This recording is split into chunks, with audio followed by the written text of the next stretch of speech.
Your data is not just the most important part of AI, it's the most important part of your business. The way to be good at something is to do it a lot. You're going to suck at something that you've done twice. That's normal. ROI is a terrible metric. It's less about, oh, I saved an hour a week. It's more about, do I feel like I have energy to solve the problems that have not been solved yet? I believe the human touch is going to have a premium price tag, because so much of this, air quotes AI slop will take over our world. I think transparency is the most broken. That's where that's why people don't trust AI. Hey everyone, welcome back to Mastering AI with the Experts, the podcast where we skip the hype and get real about how AI is actually being used in business today. Today's guest is Dona Sarkar, Principal Cloud Advocate at Microsoft and the Chief Troublemaker of the Copilot and AI Extensibility Program.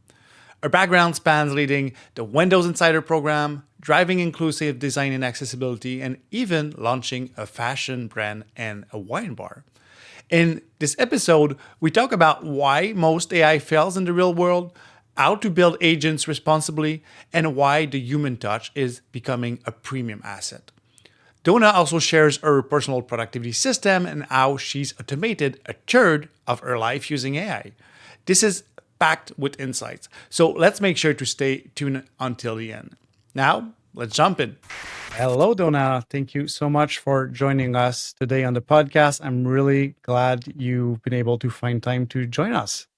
Thank you so much for having me. I know this has been an adventure getting it scheduled and dealing with our tech issues. My research preparing for this podcast, and honestly, I was amazed to find that you run a wine bar, you run a fashion label. By the way, my wife is totally in love with your dress. You write books, and on top of that, you lead global works at Microsoft in AI and in accessibility. Now, how do you find the time to juggle between all those projects? I will assume that part of it is AI. Well, I think the main thing is that it's so important for people to get clear that you don't do them all at once. So, for example, the year I was working on opening a wine bar, I was not also writing a book. So in terms of me, I'm always doing two things, but I'm never doing more than two things. So I am working on AI right now, and I am running a wine bar. Next, I will be actually doing a master's program in something related to human minds, but I won't be also running a wine bar at the same time. It'll be in mode, but I won't be starting anything. So I think it's important that people don't try to start too many things at once, because they do split their attention and then they get stressed and overwhelmed and they feel guilty. So it's all about the seasons. I'm a huge fan of seasons. Like for the next 3 months, I'm going to go deep on this one thing. And then the next 3 months after that, I'm going to go deep on this other thing. Because maintaining is easy. Starting is hard. And that one is a very important lesson that I learned the hard way. I really like that because it can totally apply to myself. I'm trying to run all those projects at the same time, and yeah. I agree. I love the concept of having a season. Yeah, yeah. Just lean into seasons. They're there for a reason, right? We do it at work, so we should do it for our personal lives as well. Are all those offline, real world business change the way you think about AI, and how do you apply them? How can it reflect in the workplace as well? I mean, I assume you've learned a lot being directly on the field running those businesses, and then you have this clear view of how AI can help you. I will say the most important things, there's probably three main lessons I've learned from running offline businesses.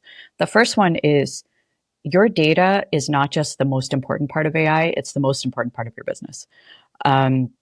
The reason we cannot AI most things in the world is because our data is not in order and our data has no plan to stay up to date. A lot of people say, oh, I got my data in order and I introduced a Copilot. We're like, cool. What are you doing to keep it up to date? Because keeping up data up to date is like a daily activity. So for example,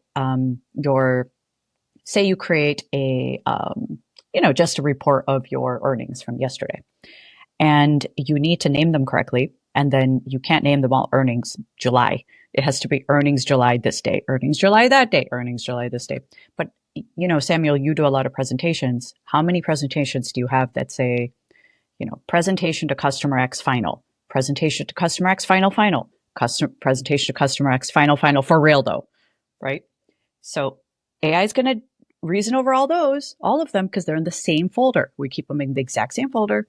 And then we're getting out of date information. We're confused about why. We're like, why am I getting out of date information? I'm like, because it's your fault. Because you did it.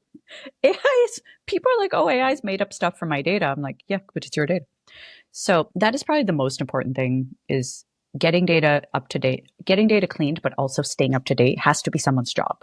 It cannot be, oh, it'll just happen on its own. No, it has to be someone's pretty much full time. The second one is it's very important to identify where AI should be used and where a human touch should be used. So I have a principle that AI never touches my customer, ever. No customer service agent, no like automated email response, nothing. No, because my customer touch points are where I personally learn the most about what is good about my product, what's bad about my product. So I don't like automated ordering. I don't like any of that process. We actually had done an experiment with the wine bar where we said, okay, I wonder if people can just order through the app. It turns out no one liked ordering through the app, and no one actually did order through the app, and sales went like whoosh, plummet. Because what they want to do is come in and be heard and be seen and have someone guide them and try new things. And AI is not going to do that. It's sure your AI agent can kind of, be a little bit of a psychopath and say, what a great choice. Do this, right? Versus a bartender saying, I don't really love that one just much. I love a solve, but this one's not good. I recommend this other one. Then people walk away more educated with the personal connection. So that's the second thing. The third thing is probably the most important, is people need to change the behavior around AI. So if you introduce a new AI tool, but they keep using the old way, the AI tool is never going to be useful. It's going to suck at the beginning, and that is okay, but only with use does the AI tool become useful.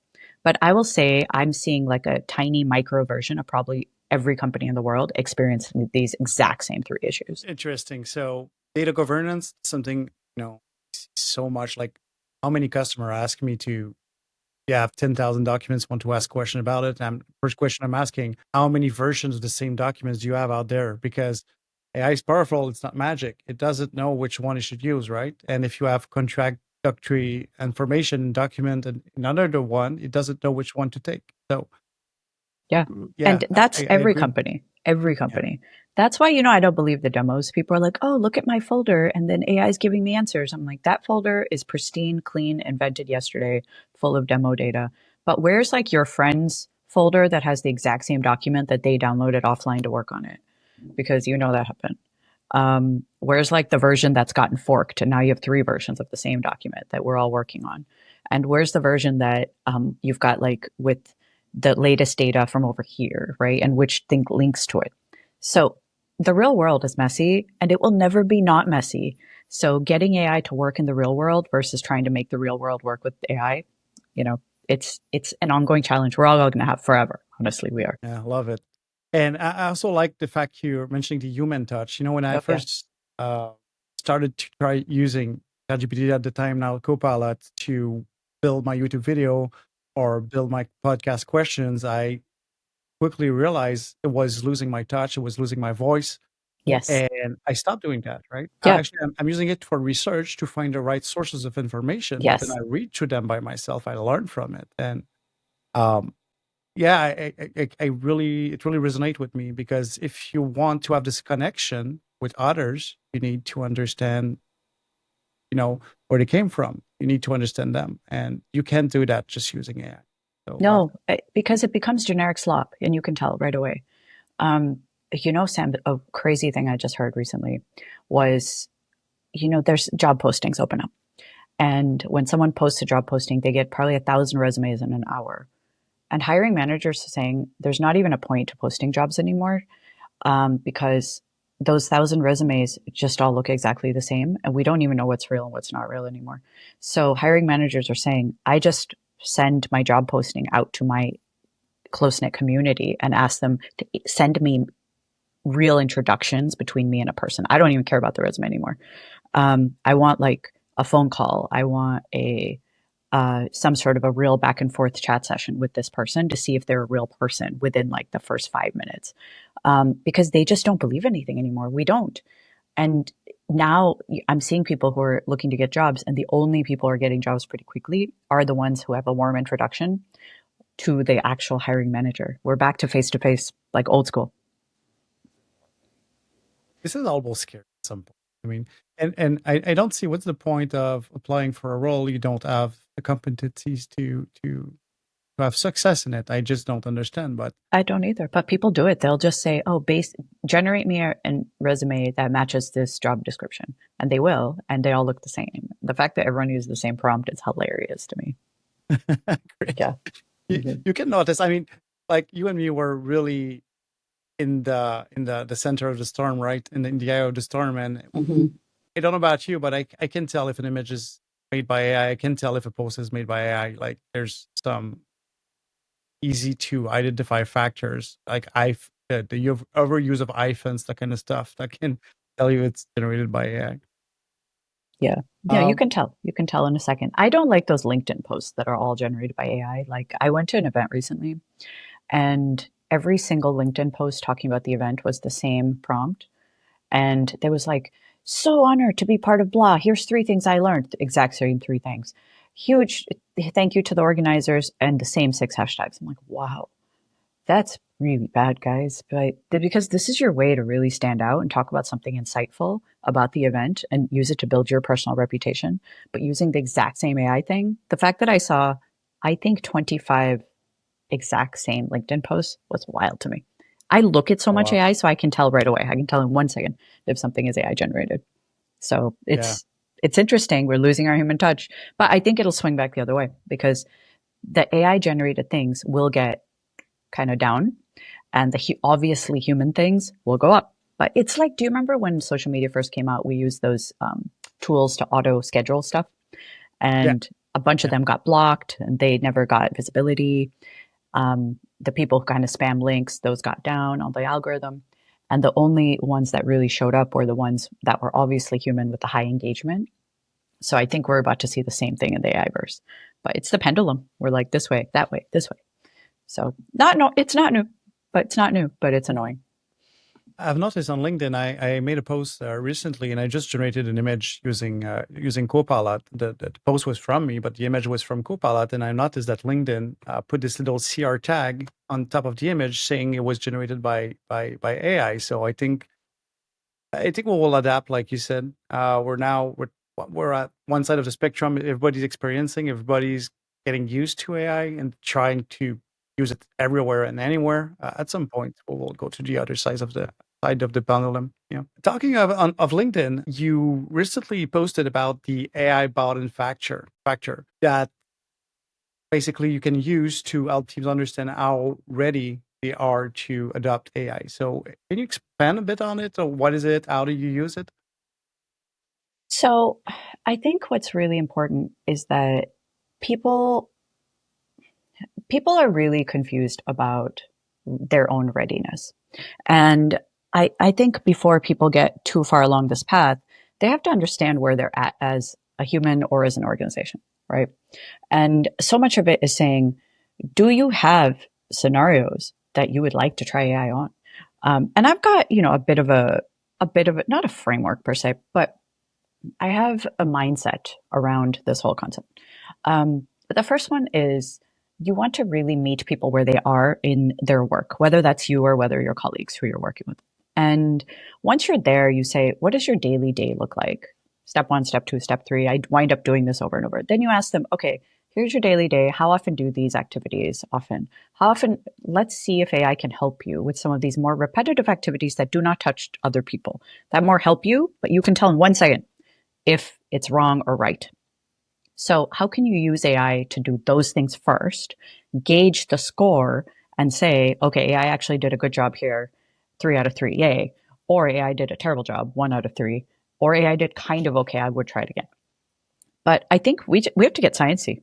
We have to write it down and say, let's go out there and try AI for lots of things. And of course, my 100 bad ideas is go out there and try it for 100 different things. Some of them will work, some of them won't work. But the way to be good at something is to do it a lot. And I think people missed the boat on that. They were like, oh, I'm not good at this yet. I said, did you do it a lot? They said, no, I just did it twice and I'm bad at it. I said, of course you are. You're going to suck at something that you've done twice. That's normal. You sucked at riding a bicycle when you've done it twice until you rode like 100 hours, you didn't actually know how to ride a bike. So I tell everyone you have to do a lot of experiments, a lot of iterations. Like Taylor Swift writes probably 1,000 songs. We probably hear 20 a year. Um, whoever, who was it? Was it Beethoven? I think he wrote 100,000 symphonies. We only knew like 100, right? That much? Wow.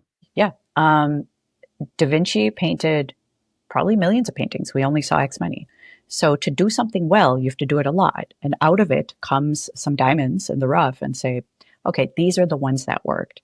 But I believe the people who will lead in the AI verse are the ones who do it a lot, who use it a lot. And they're able to say, these are good, these are bad, and take the ones that are good and make them even better. We come from a world where 20 years ago, I think we had to learn how to Google, basically how to Yeah, do web searches. And basically. people expect AI to be like web searches. Mm-hmm. And they don't necessarily persist. They're trying a couple of keywords, didn't get the result they were expecting, and as you mentioned, it's just say, "Hey, I'm bad at it. Like, let's forget. Well, I'll go back to the old ways of doing thing and doing a web search. Being told if you spend 2 minutes, 3 minutes on the prompt, and it reads to all those web sources, summarize it for you, versus if you don't do that and do the web search yourself and go through the sources, where you spend an hour instead of 2 minutes. So for me, it's obvious that you should put the effort in It's becoming worth good doing with the those. effort because these tools will get easier at some point, but ultimately, right now, the people, eventually we're not all going to have to become like prompt engineer, whatever the crazy title everyone wants to use is. These tools will get better. They really will get better. But I believe the ones who get into the tools now will understand why things work. And they're going to be leaders in the AI verse much more than followers, much more than receivers. And they're also going to be the ones who are going to decide how their job will look in the next 5 years. They also will say, this is what my job looks like. Here are the tools that we, as in my industry, are going to use as the industry standard and the industry norm. They're going to set the tone, set the framework, set the guardrails for their industry because they've had their hands on the tools the longest. So my advice to everybody is go and try it excessively. Do not worry that you're bad at it, but document your adventures. I have the most boring spreadsheet you've ever seen, which is here's a thing I need to do. Here's a prompt. Here's a tool. Here's a prompt. Here's my score. 1, 2, 3. Would I do it again? Yes or no? And when I have to do that thing again, I go back to my prompt and say, okay, Donna, let's try the prompt. It was 2 last time. Can I make it a 3 this time? And I just challenge myself to it. And honestly, I have automated so much of my job. The parts of my job not automated, of course, these things where I'm talking to you, talking to customers, talking to my teammates. But every other part I use AI for excessively. But that didn't happen overnight. It took 3 years of me using it pretty much every single day. Not pretty much, every single day. That's a muscle that needs to be built. Mm-hmm. How do you think like memory will impact the need being a good prompt engineer? Like I've read all over LinkedIn like recently that memory will make prompt engineering obsolete. I'm not convinced personally, but I'd like to have your opinion on that. It's memory and context will make prompt engineering easier, but for the short term, it will not do things for you. So, for example, right now, ChatGPT, Copilot, they've got memory functionality. Okay. But which memory to use for what context? We have context and we have memory. Say Donna's writing a paper about the future. This is a real thing. My team and I are writing a paper about what the future of IT admins look like, right? Just based on what our jobs look like and what our customers' jobs look like. The context we have is here are a whole bunch of IT tools we all use. Here's a bunch of skill sets we have, and we want to write a paper based on this. So the context is here's a bunch of documentation. The memory is the 3 of us are writing this paper. Here's where we're at. Here's a conversation we had, a Teams meeting. We've got this document we're collabing on, and we're continuing with this discussion. Okay, Copilot knows this information. Then I'm switching and working on a paper on what does, agents look like in the finance industry. Do I really need the memories from the IT discussion? Not really. So I have to say, ignore the memories from the IT discussion in my prompt because I have to guide the memory. So I, the human, am still start having to orchestrate this conversation and pluck out the right memory for the right thing. So it's like saying, oh, we're not going to need humans to do web searches anymore because web will just know what we want. We're like, that has never happened. That has not happened in 25 years. So no, the human will always need to be in the loop to correct and say, yeah, I wanted this. No, I didn't want that. Less of this, more of that, right? We're going to become a lot of the recommendation engine, less of this, more of that, less of this, more of that. Just like we did with Netflix. Occasionally Netflix will be like, you'll be interested in these shows. And they're right. But sometimes it's like, where did you get this from? Have you lost your mind? Or I'm no longer interested in this genre.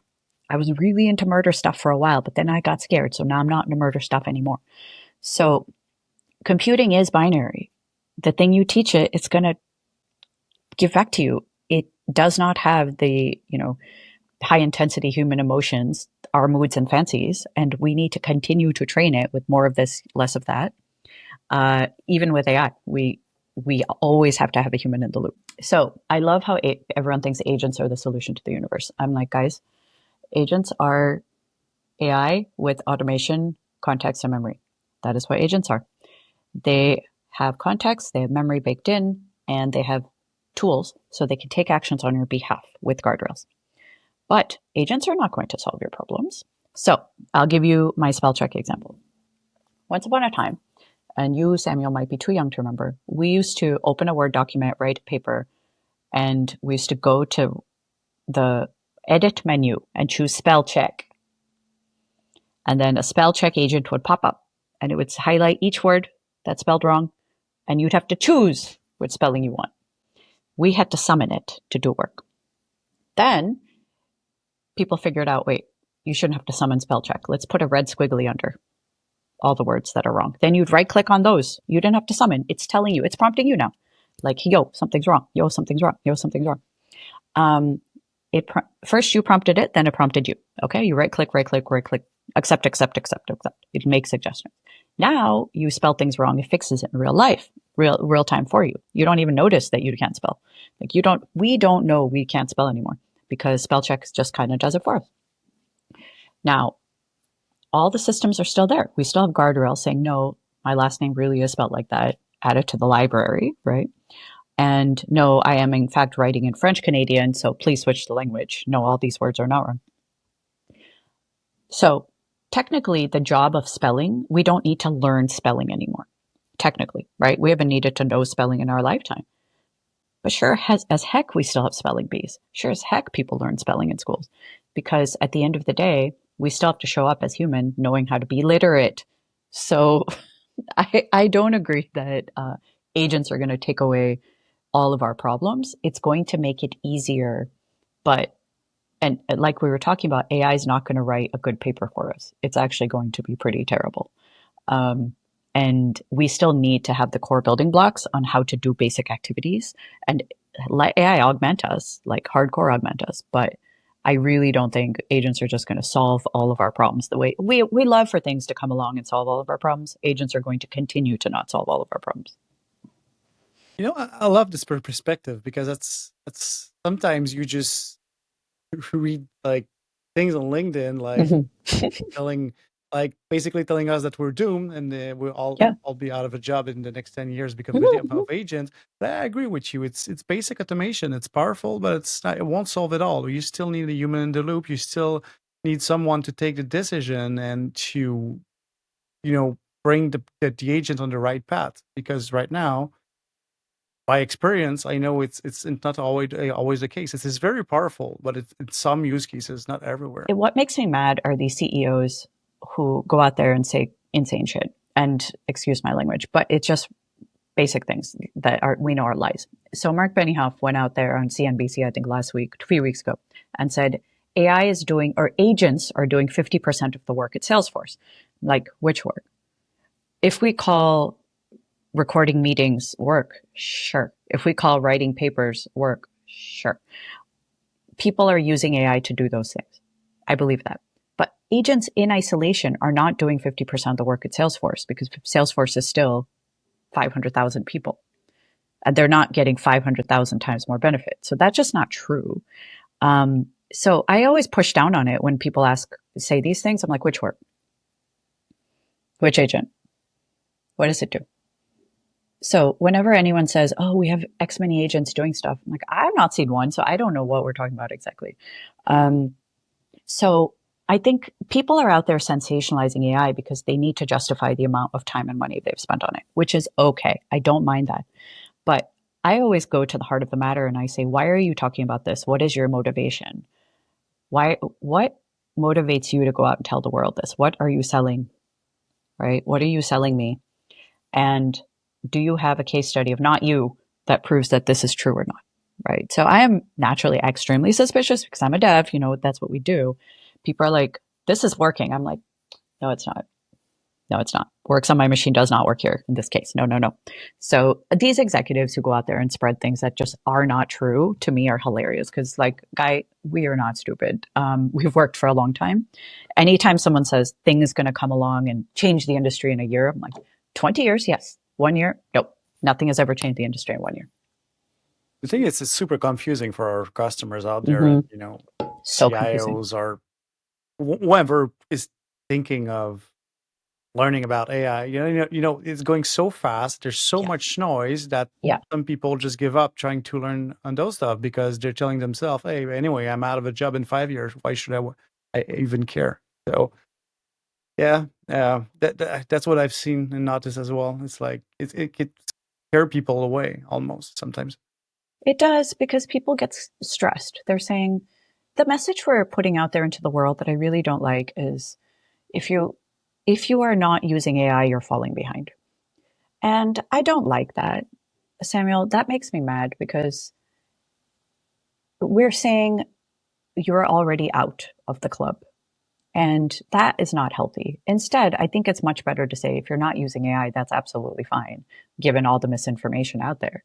But you can get started. And the way to start is use a free tool to do something in your life that you already know how to do very well. You don't need to go transform your entire business process with AI. Just use it to plan like, your vacation or something or your long weekend. Use it to do something very low stakes that you can say, that's not so good. But just get hands on with the tools and write down good scenarios and bad scenarios and really just science project it yourself. But I really don't like this dividing the world into two categories, those who AI and those who don't use AI. A lot of CEOs say AI won't take your job, someone with AI will take your job. And I'm like, that is a ridiculous thing to say to everyone because we're all people with AI. If you recorded a meeting in a while, you're a person with AI. If you've, used editor and Word in a while, you're a person with AI. So we are all people with AI. But like spell check, it's not going to be a thing we have to proactively choose all the time. It's just going to be something that's done for us. So I don't buy that. I will always argue about that. And I laugh at people like, don't fearmonger. Don't do it. Pull people in. Don't push them out. A lot of organizations out there don't have any single agent. Like, let's be No, real. no, Uh, they don't. Most of the organization out there. So for an organization now that want to start building agent, you've said on LinkedIn that leaders should start with simple M365 agent, which is the equivalent of a GPT in Chat Yeah, GPT. So I know a lot basically. of Yeah. people know more about GPTs. So why is that? And when should they move to the more uh, powerful version like Copilot Studio and build more advanced agents? I think one of the issues that people have run into is they go to building their own AI agent when they don't know what AI agents can do. And then they get frustrated that their AI agent is not good. We're like, that's right.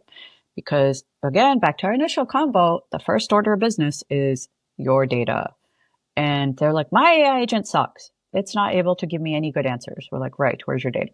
They're like, in my SharePoint. Which SharePoint? This one over here, all of them. We're like, oh, okay. Those SharePoints any good? I don't know. Okay. I said, why don't you just use M365 Copilot agents, the researcher and the analyst agent? They're like, oh, no, they don't give me what I want. I'm like, what do you want? We're back to this conversation.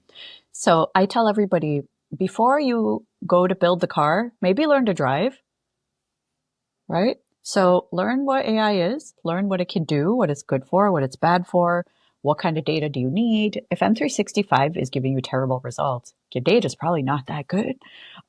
So maybe you should lean into that and, play with some of the settings like restricted SharePoint or getting rid of this from AI results or all of those tools that are there, Purview, There's so many tools that exist to help you make your M365 experience better.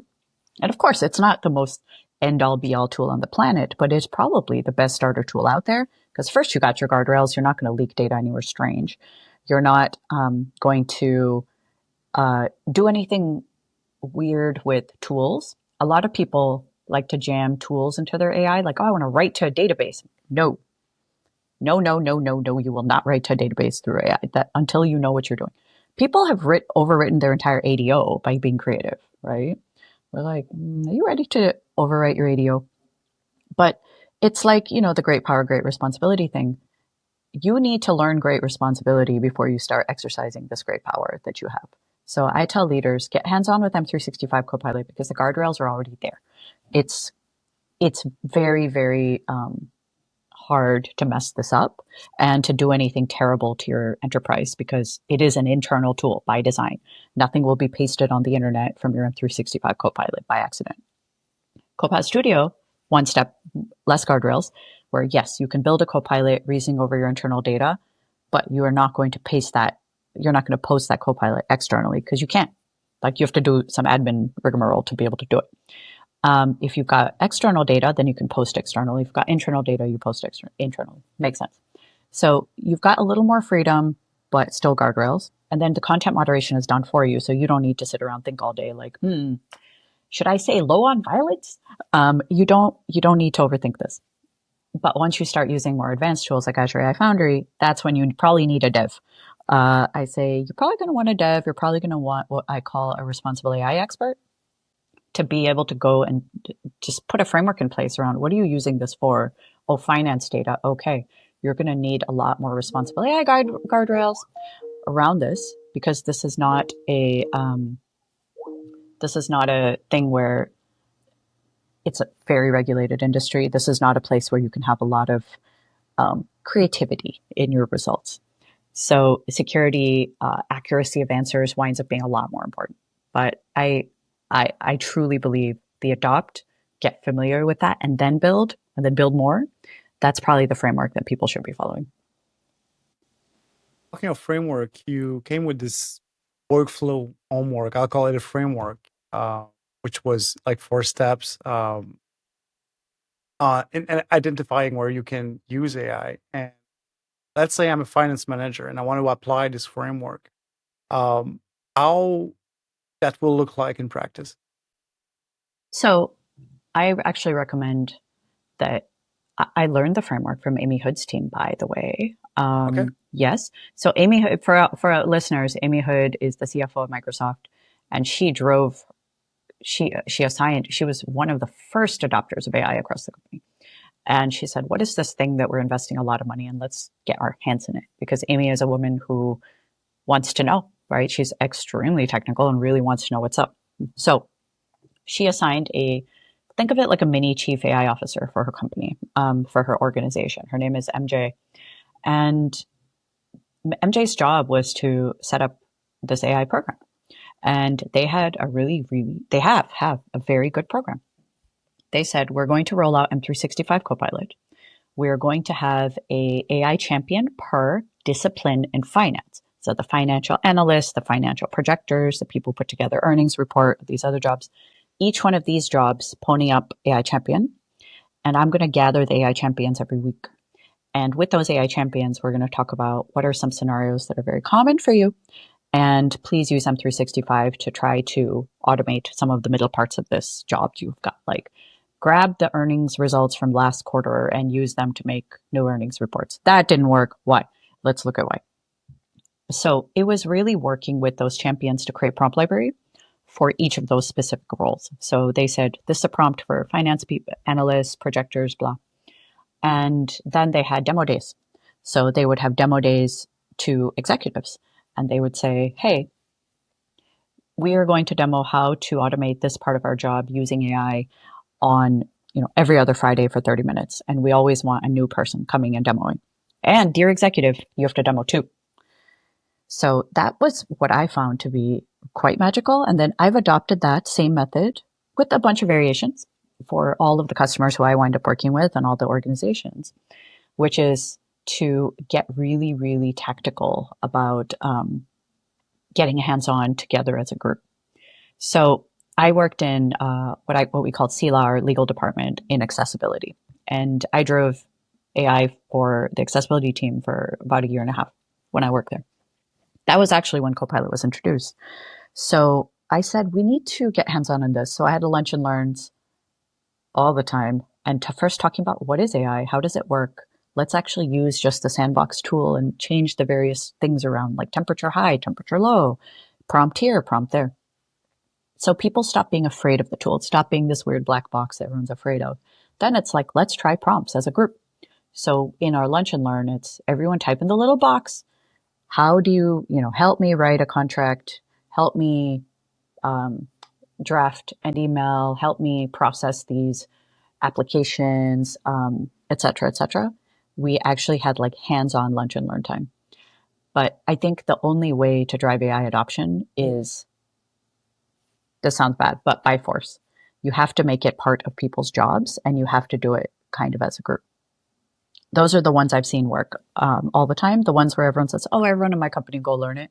They won't. And how do you assess if it's actually helping? I've seen so many use cases. I run some what we call promptathon, where Yeah, we that's right. gather people in a Yeah, room and trying yeah, to find ways of using AI. And yeah. sometimes there's super good idea, but then when we ask about the ROI, it's like, oh, I'm saving an hour a month. Maybe it's not using No, AI in that case. yeah, nothing.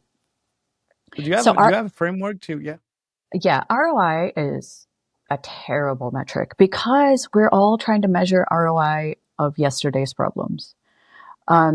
It's less about, oh, I saved an hour a week.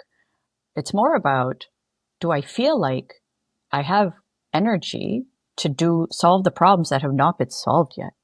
Do I feel like my time is being wasted on the same thing I've done for 20 years for no reason whatsoever? So I'll give you a real example. Um, a core place I use AI is to write peer feedback via a perspectives tool, right? So I am very good at writing perspectives. So I took a previous one that I'd written for someone, and I just saved that as just a template. And going forward, whenever someone asks me for perspective, I say, using my template, my format, based on all of my conversations with this person via Teams, phone calls, write me a perspective highlighting the good, which are 1, 2, 3, highlighting the area that I feel like maybe we can work on together, which is this one thing, and then anything else going forward. And Copilot generates me a really solid perspective, and then I go and modify it because I want it to be personal. I want it to be real, but I also want it to sound like me, and I want it to be robust. So in that way, what is the ROI of that? How many hours did it save me? I don't know how many hours I spent writing perspectives. People don't know how much time they spend doing things, right? Our baseline is wrong. We just have a wrong baseline. If you ask me, Samuel, in 1 quarter, how many hours do you spend writing perspectives? I'm like, I don't know, 7, 35. Like, who knows? Because you also spend time thinking about it.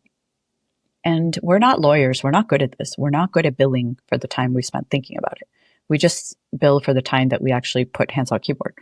But when AI does a lot of that pulling out the data for us, then we end up saving, I believe, like probably an hour per perspective, right? So I think the ROI trap is, we cannot fall into it. And I know business leaders need it because they're like, oh, without ROI, we have no reason to justify spending time on this. We're like, yeah, but we didn't measure ROI moving to the cloud.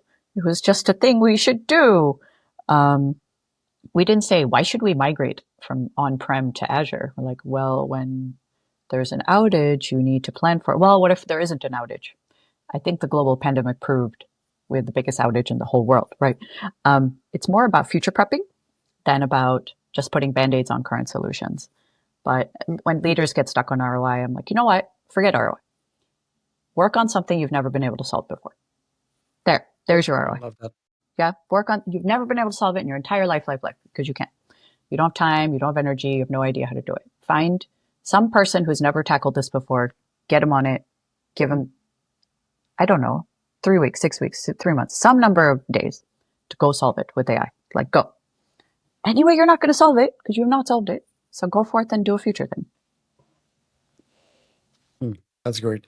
If I go back to your example, now I assume you improve the quality, right, of the perspective in the sense that Yes, it was would much have better. would have took you some times to do the research and then like read through it and come up with a perspective. So quality might be a good indicator of you should use AI, Absolutely. not only the time you've saved. The other factors that come to mind, like improving quality of life, I Yeah. suppose.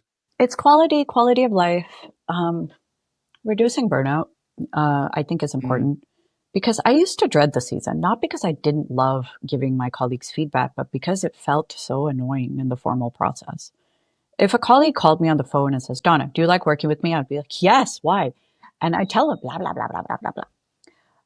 There's my weird little hack, by the way, to write perspectives.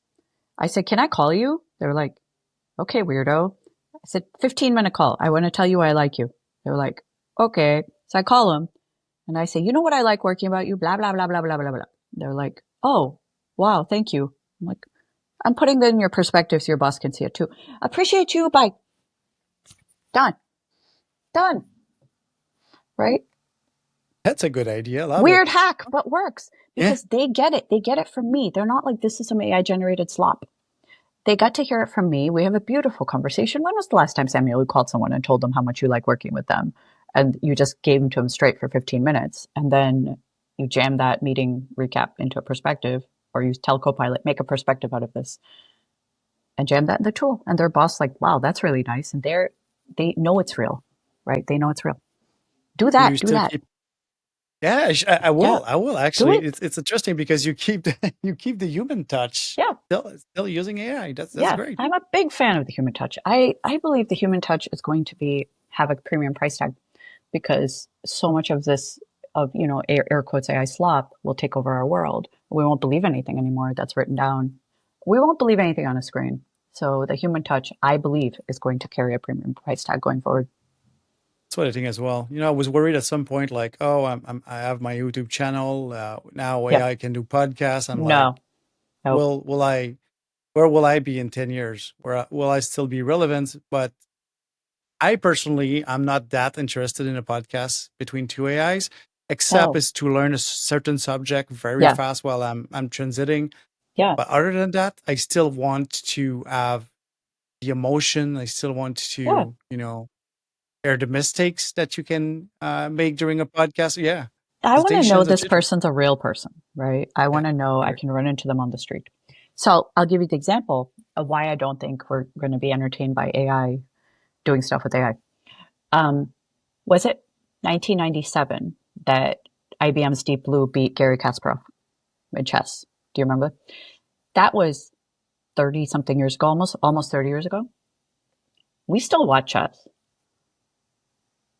Like chess True. champions are a Yeah. thing. They wasn't there an epic fight on Twitter about two chess champions like last month?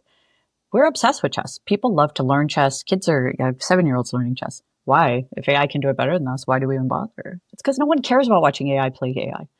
Like we don't care. We do not care at all. Because we love human drama, and no AI is going to replace human drama. That's just not happening. You created design checklist when creating agents that goes transparency, control, Yeah. consistency. Yes. The design In ter- principles. Mhm.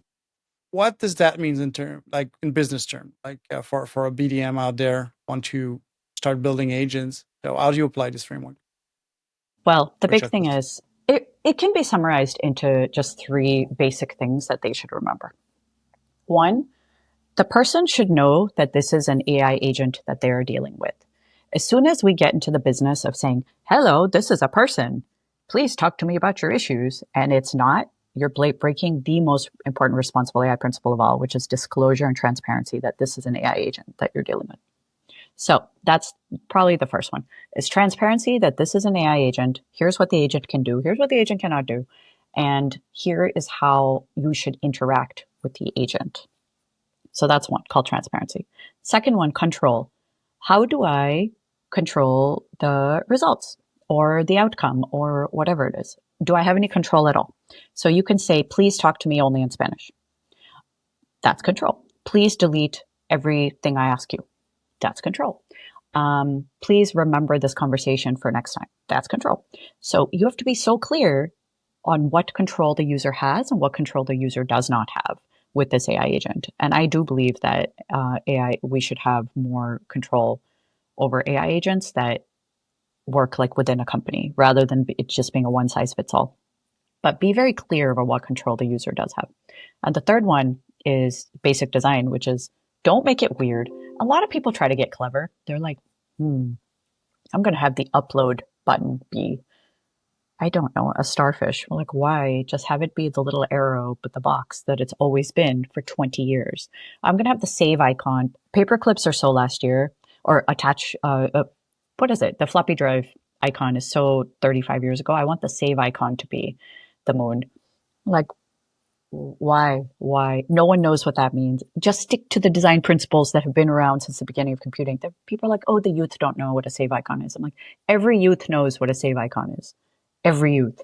5-year-olds know what a save icon is because it's not intrinsic. It's just a learned design principle. So mine is, in the era of AI, you don't need to get overly creative with your bad self on we need to change all the design principles. Saying that, the way we're going to interact with AI and agents will be different.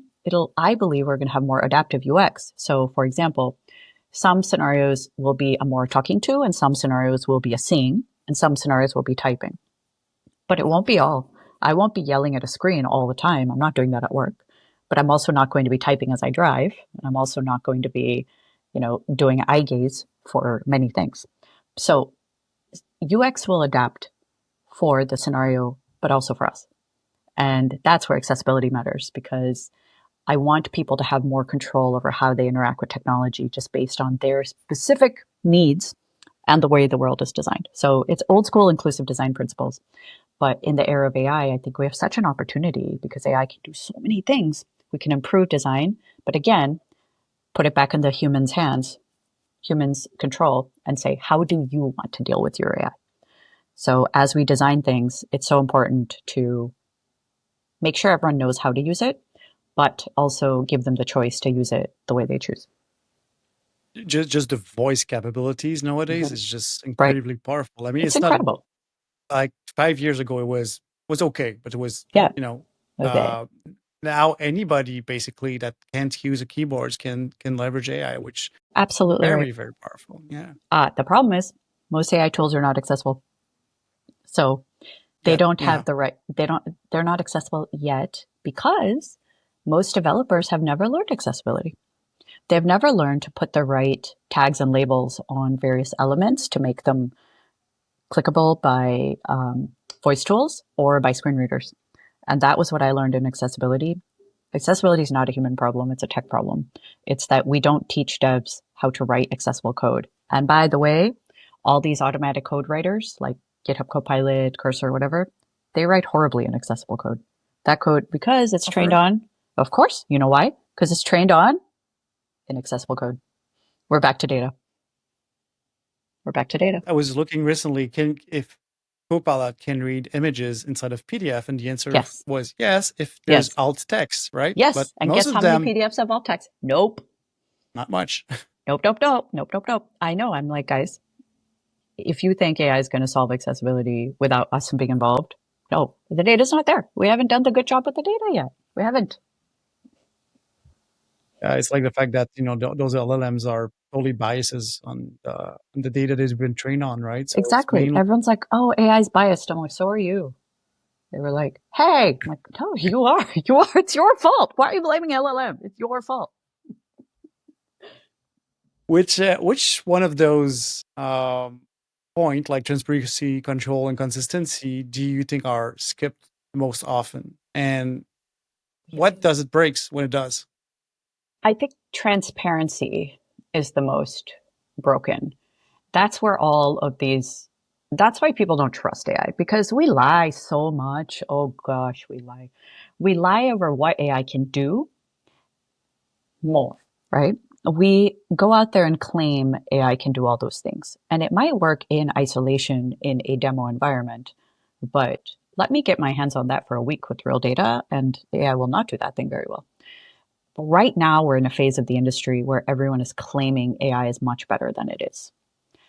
And that to me breaks transparency, because when you claim that and people try it and they don't see it, one of two things happens. One, they feel stupid that they can't get the same result, which I don't want.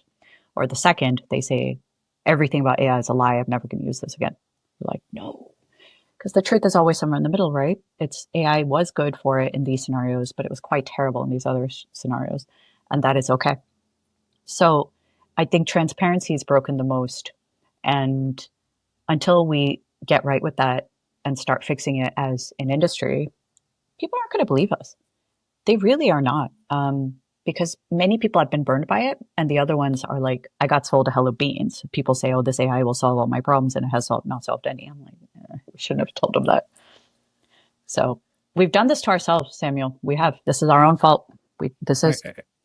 Mhm. That's something I see from the field. There's so many conversations I have to have with my customer, tell them I know we presented X or Y or Z, but honestly it will be available or it will be good in a year. But right now it doesn't work. Like, don't Nope. focus on that. Like, Nope. we have so many other things that works well. Focus on them, and then the field will evolve. But we're creating so much noise that Uh-huh. everybody's confused. They're confused because we'll roll out something insane sounding, like we as an industry, not just Microsoft. Every company's doing it. They'll say, this agent can replace all of your lawyers. I'm like, now you're going to need a lawyer for when you have lawsuits, right, with this problem. And we're like, AI has not managed to replace anything. Maybe like translator,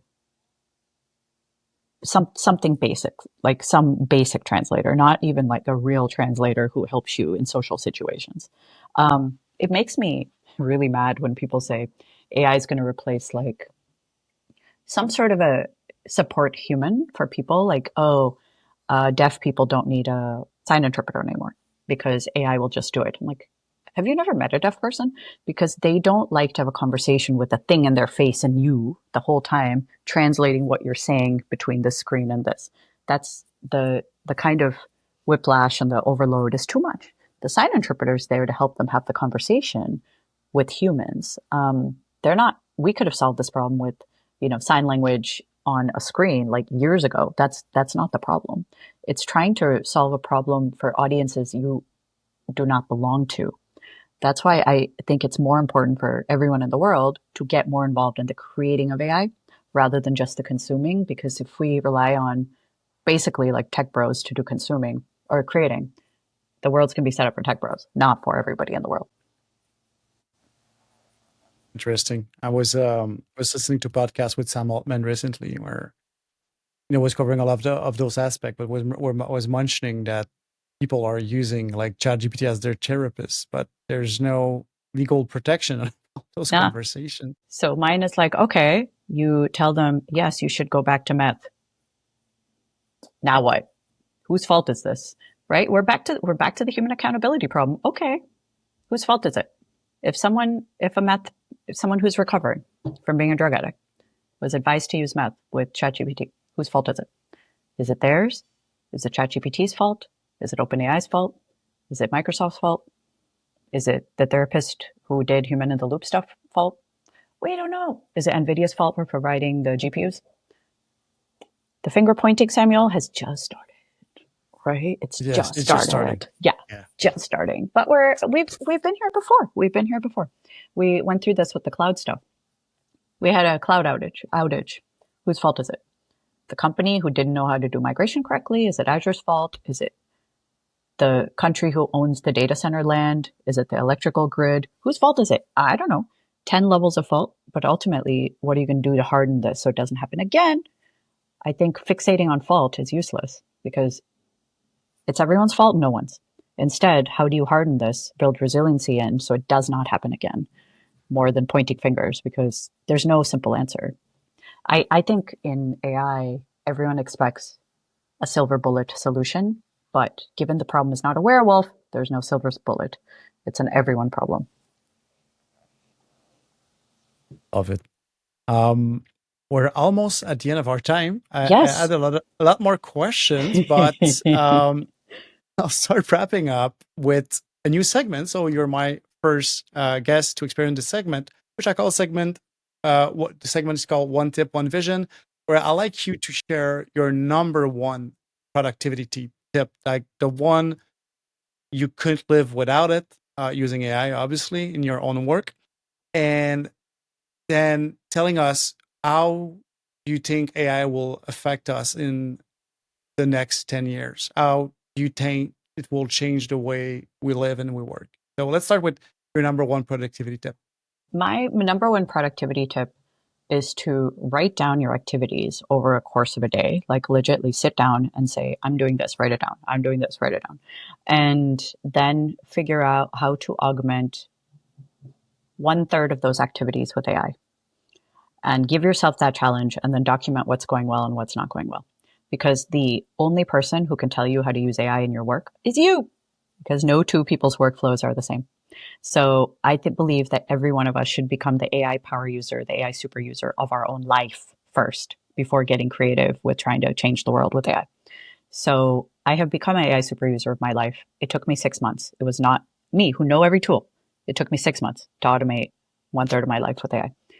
But now I actually cannot live without it because I've added back to your initial conversation. How do you manage to run a wine bar and do all this? Because I have augmented so many parts of my day-to-day work with AI. I'm able to have more time to do these things. So that's my first productivity tip. The second thing, how do you think AI is going to change how we live and work? I am a non-doomer. So I believe AI is actually going to bring us closer together as humans. Because if you think, Samuel, 20 minutes ago, when we were kids, we're like, ooh, can we have more screen time? If we behaved ourselves, we get more screen time. Now, if I behave myself, can I have less screen time? Can I get away from screens this weekend? I went on vacation last week and I told everybody, this is a screenless vacation. I'm not going to be in front of my computer even once. And everyone's like, oh, God, you're so lucky. So I think in the future, we're going to have AI free zones and AI free time where we're like, this is 100% human to human conference, 100% human to human generated content, human created, human curated. We'll have a premium price tag. Love it. Thank you so much for your You're so welcome. transparency. This is honestly, this is so refreshing. I mean, you said it, there's a lot of noise out there, and you're being very transparent about, the state of the AI right now, what you see, where you see the future. So thank you for all those tips, for your time. Of course. And Thank you. maybe an episode two at some point. Of course. Thank you so much, Samuel. Thanks. Bye, Thank everyone. you, Dona. All right, that's a wrap on this episode of Mastering AI with the Experts. A huge thanks to Dona for joining us. Our take on seasons of focus, the myth of AI replacing humans, and why transparency matters more than hype was exactly the kind of grounded insights we need right now. If this sparked idea for you, share it with someone who's navigating AI in their own work. And don't forget to check out the newsletter, Mastering AI for Productivity on Substack. It's where I go deeper on the stuff that actually works. Thanks for listening, and I'll catch you in the next one. See ya.